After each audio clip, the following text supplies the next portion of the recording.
I'm from the Pacific Northwest. I founded a firm there. We're a regional firm. And I found it interesting to note that on your commission, about at least my last look, appeared that about 15 to 17% of you all are from Washington State or have close connections to Washington State.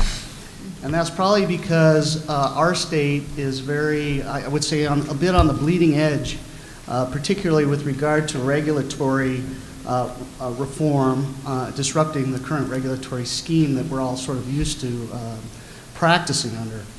I'm a proponent of change in the regulations for legal services, particularly those that will help to create more opportunity for innovation, competition, and improvement of delivery of legal services by lawyers.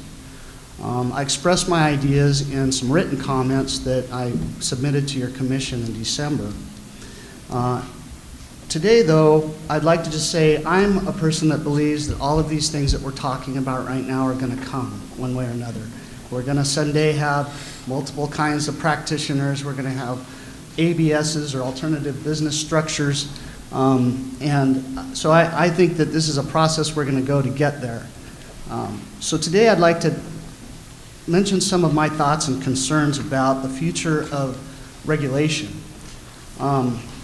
In a sort of state or government sanctioned monopoly, which is what we've been operating on for a long, long time, we've got basically three stakeholders: the public, attorneys, and courts. And the attorneys and courts historically have worked fairly closely and cooperatively together because everybody was sort of on the same page.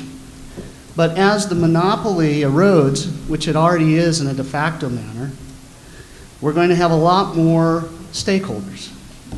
We're going to have, again, the public, lawyers, and courts, but we're also going to have new and future licensed or quasi-licensed legal professionals. We're going to have nonprofits. We're going to have non-lawyer business people. And those people will include, as they already do, startup tech companies, and probably eventually public accounting firms, maybe IBM and Watson, who that was mentioned earlier today, and all sorts of Walmart, Sam's Club, who's already partnered with LegalZoom. So we're going to see a lot of interests come into play, and I think that we've got to think about that now, while we're looking at the construct and thinking about what the new paradigm is going to be. I've heard a lot of regulators talk about all of the change that lawyers need to accept. I've heard those same regulators oftentimes mention that even though everything else around us is going to change, the regulatory sort of construct doesn't necessarily need to. And I don't agree with that. And I would like the commission to really think about this as it's doing its work. I don't think that the regulatory system as it is now can be expected to serve all interests or to look out for all interests.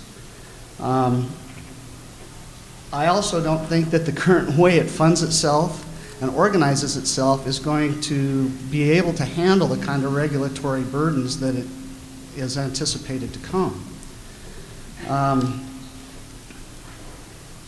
In our state, our bar association isn't tasked with protecting the interests of lawyers, businesses, or practices.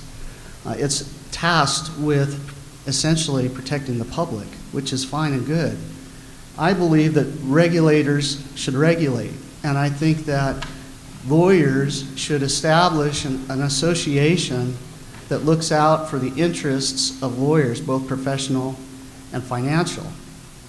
And that group of people, like a professional association, would then of course work with the other associations and other stakeholders where interests are common, and there will be lots of common interests. I mean, everybody is interested in access to justice, who believes in the rule of law.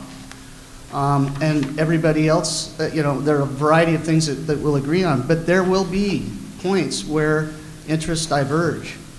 And lawyers have a right and shouldn't feel guilty and shy about recognizing that right, that the firms that we start and work on all of our lives and the practices that we've developed and the employees that we have all rely on people like me who lead in my firm to lead my firm into the future.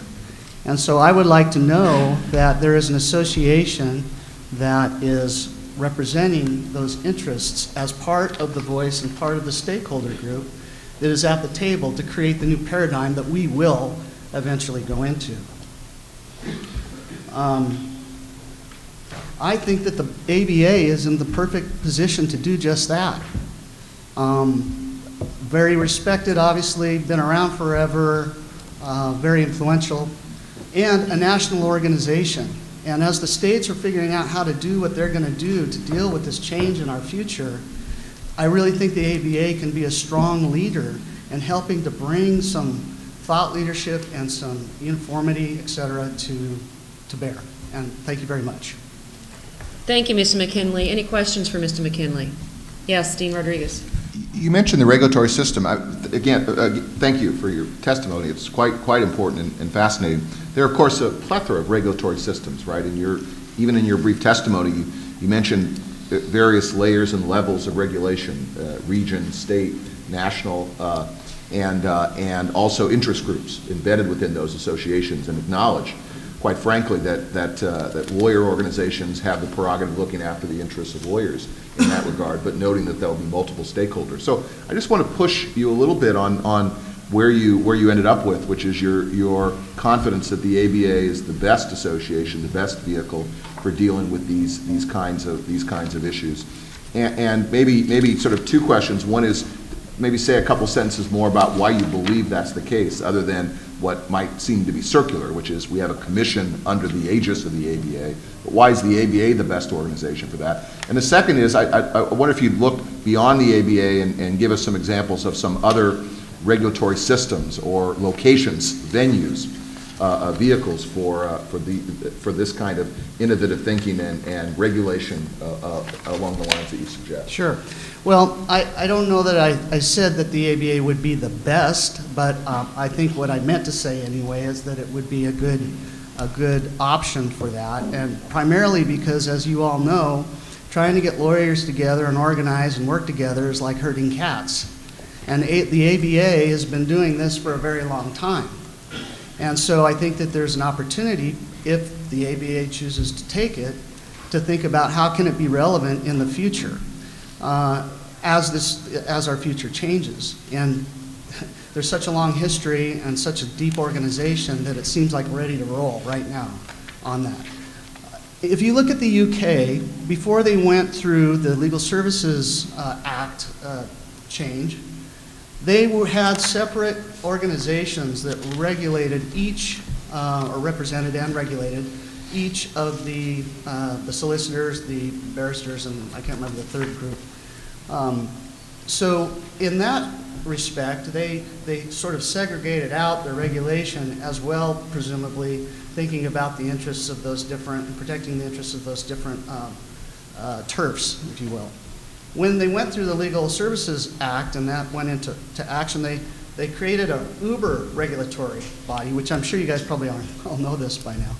But I would suggest that there are maybe some correlations between what has gone on in the UK, perhaps even what has gone on in Australia, which has, interestingly, a little bit more similarity with us, given the way that their bars are sort of fragmented as opposed to more of a central authority in the UK. So I would suggest perhaps looking at that.